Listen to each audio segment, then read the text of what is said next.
Sonic Mania, the game that celebrated the 25th year anniversary for the Blue Hedgehog. And what a way to celebrate. In between Sonic generations up to this point, we had, well, not a great decade.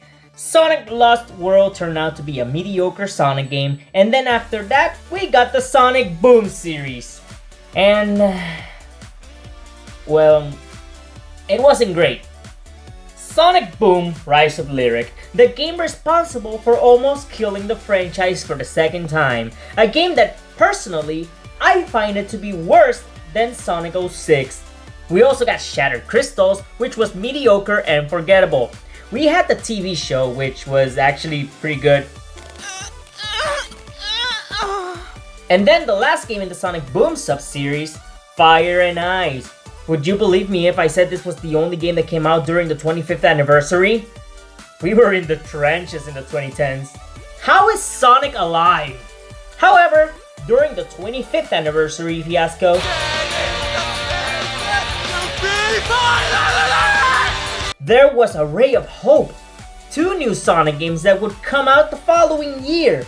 Those being Project Sonic 2017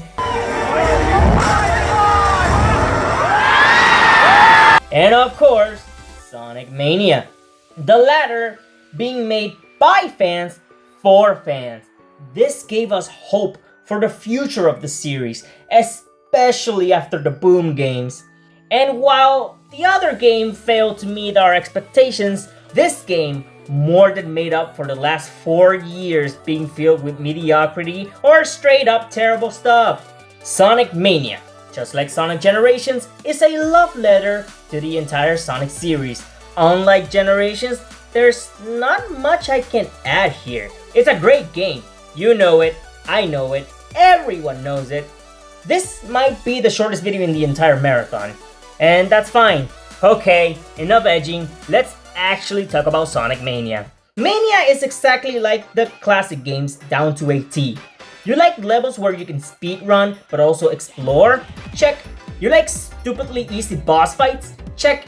You like small cute references? Check. You like Tails and Knuckles? Check. Are there problems? Sure. The game isn't perfect after all, but I'll get into it in a bit. If you're looking for a story, you won't find much, which is fine, because aside from Sonic 3, the classics didn't really have that much of a story anyway. The gameplay is what carried those games, and it's the same here. The game starts exactly like Sonic 3, with Sonic and Tails on the tornado. They also see a lot of Robotnik's robots, and so they find a ruby that can have them go back in time, so they end up in Green Hill again. It's fine. Unlike most Green Hills, they actually take this opportunity to expand this familiar place. As the story goes, Sonic will fight more robots and go to different levels from different games. Let's get into that, shall we? Green Hill Zone. Wow, Green Hill Zone. Again, what a surprise. At least it tries to add some things, and it's super big. Really makes you want to explore this place. And you fight the Death Egg robot? When I played this the first time, I looked like that one scene from Stranger Things. Chemical Plant. Yeah, Chemical Plant in OG Sonic 2 was great. But in this game, we get a cool concept. The radioactive water thing turns into jelly. And you get to jump on it, flying all over the place. Super fun. And you get to play Puyo Puyo!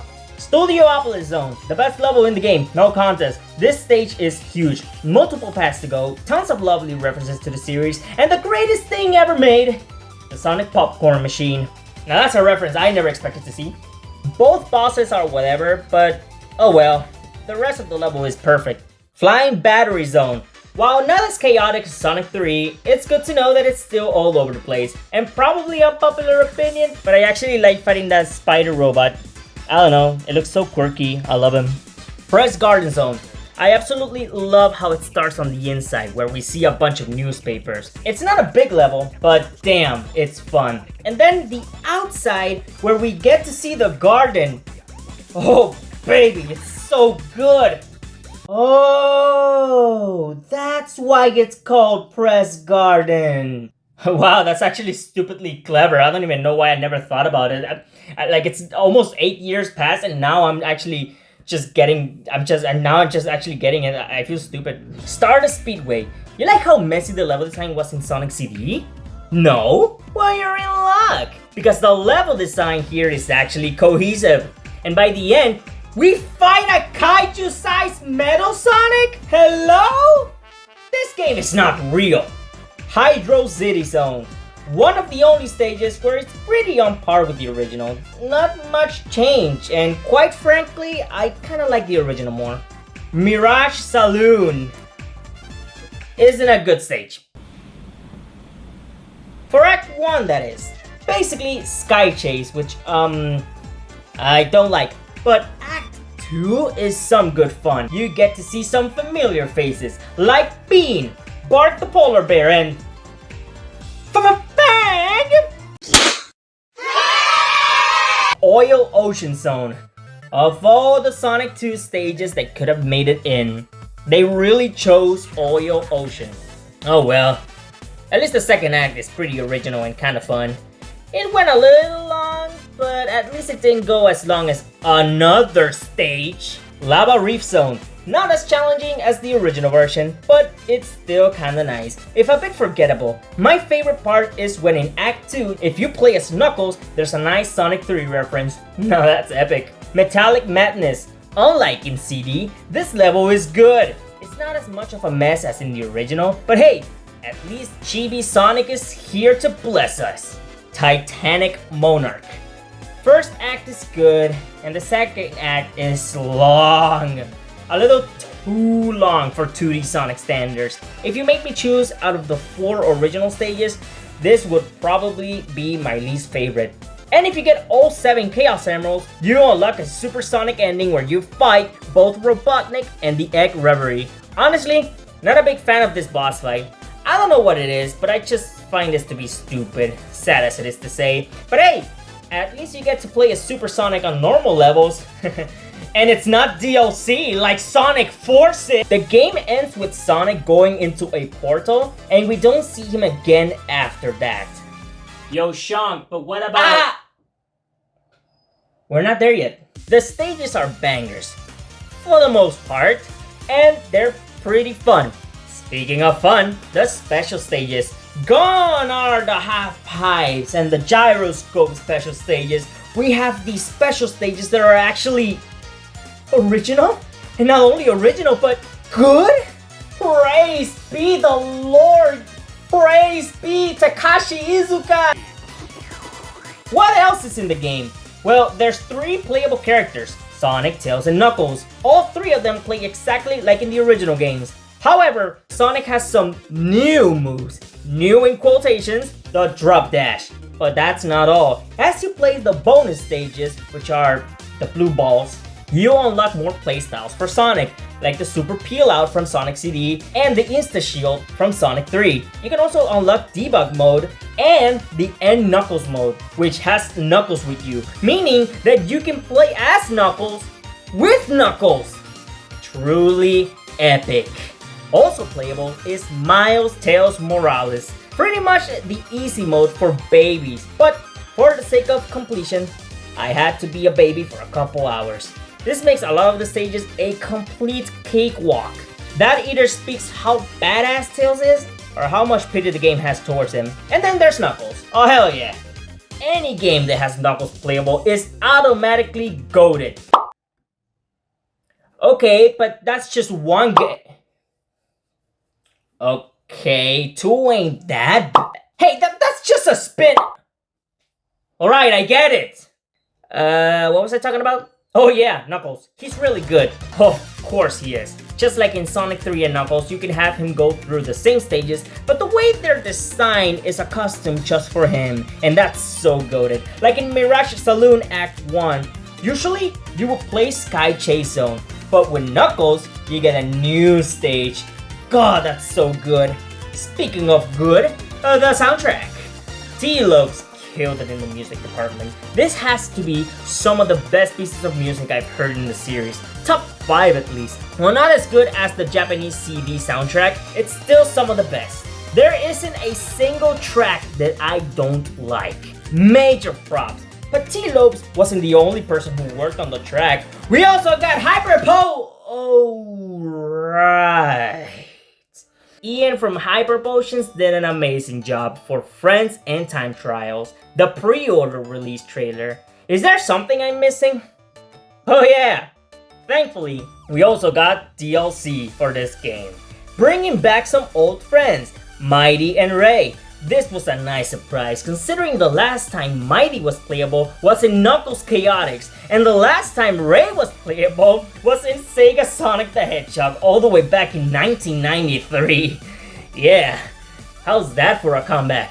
Sonic Mania is such a lovely game, made by fans for the fans. If you're like me who's been a fan of the series for a while now, this game is an absolute treat. And even if you're not huge on the series, the game is still really well made. It's got some of the best level design for a Sonic game, 2D or 3D. It's got a popping soundtrack, gorgeous animation, and a lot of replay value that will make you want to come back and revisit the game time and time again and get better at it.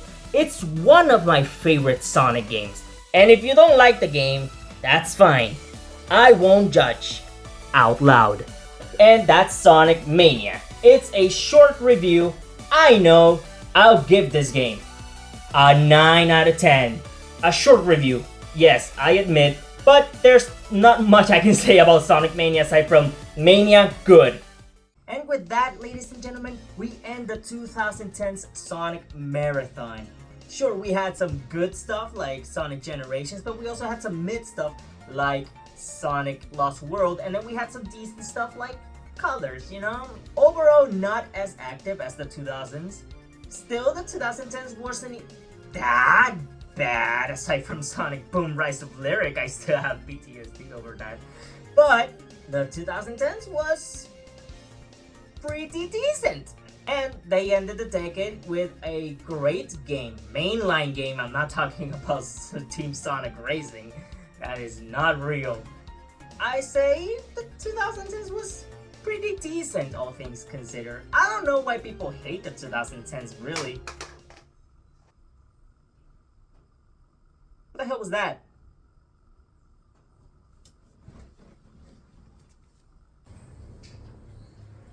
What the Sigma? Is that my Super Mario Bros. Wonder copy? Why was this here? I guess I could take it back in. How did it end up in there? Huh. That's weird. I could swore my copy was inside the Switch all this time. What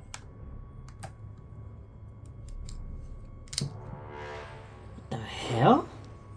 It was inside my Switch. Then what the hell's in there?